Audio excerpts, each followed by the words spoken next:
This is Paul Turner, the immigration barrister at Imperium Chambers.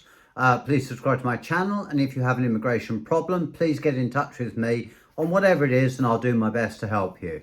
Today I'm going to be talking about something that I never thought I would, and you'd hardly believe it's true. Apparently there are sex tourists paid for by the Home Office. Strange, eh? You really could not make it up, but apparently, according to sources, those charged with removing people from the United Kingdom have been using the opportunity to engage in sexual tourism.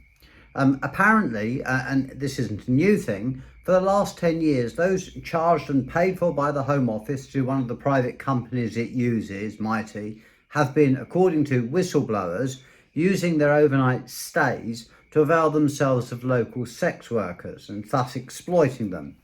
It seems that a dozen or so people have been regularly using sex workers after completing the removal and waiting for an overnight stopover before they fly back to the United Kingdom. One individual was reported to have or refer to his phone as his little black book for when he was abroad, according to the whistleblowers. Favourite destinations for these sexual predators include Nairobi in Kenya, Johannesburg in South Africa, Hanoi in Vietnam, Rio de Janeiro in Brazil, and Bucharest in Romania. Thankfully, and good credit to this person, one of the Home Office contractors was shocked at what he had seen, as I was when I read about it. As apparently, on one removal, a couple of the contractors were having a few drinks in the bar. Nothing wrong after a hard day's work. One might say ruining someone's life by removing them, while the other three apparently then went off to see sex workers. The reason for this is disturbing is that the taxpayer is ultimately funding this sexual tourism. It might be through a third company, but the taxpayer is paying for it.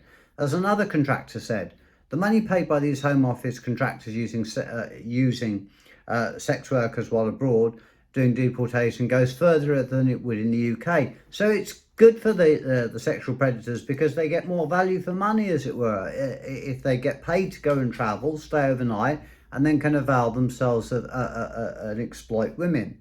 It seems that another individual said this practice among Home Office contractors has been going on for as long as I can remember. So it's not you.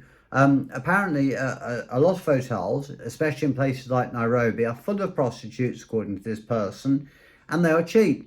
It's the sort of thing that men do because it's there, it's available. Well, it's not really what I would say it should do. In my view, deportation, unless it's a criminal offence or removal, is harsh and often inhumane in circumstances where all the migrant has done is sought to escape poverty.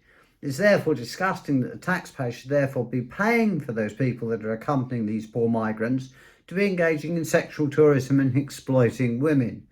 Will anything be done about this? Will the Secretary of State apologise or order an official inquiry? And if it turns out that these accounts, which have the ring of truth about them, are true, what will she do?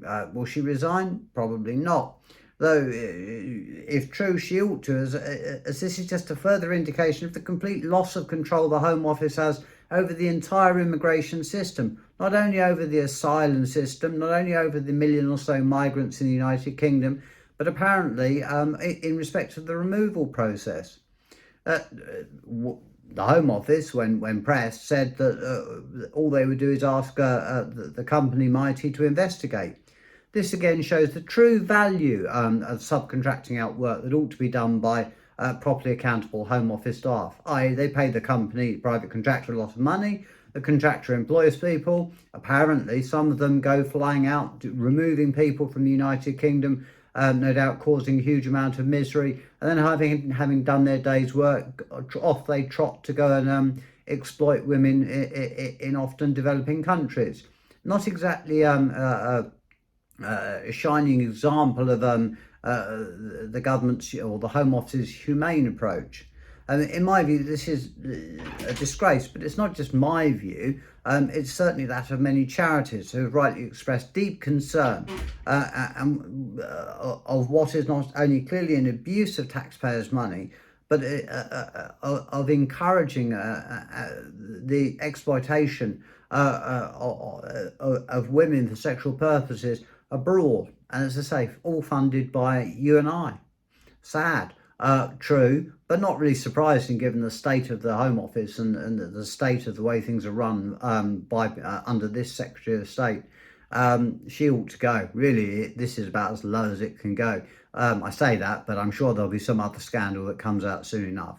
Thank you very much for watching this disturbing video. I was attempting to make it a satirical piece, but I thought that given the gravity of it, that would be inappropriate.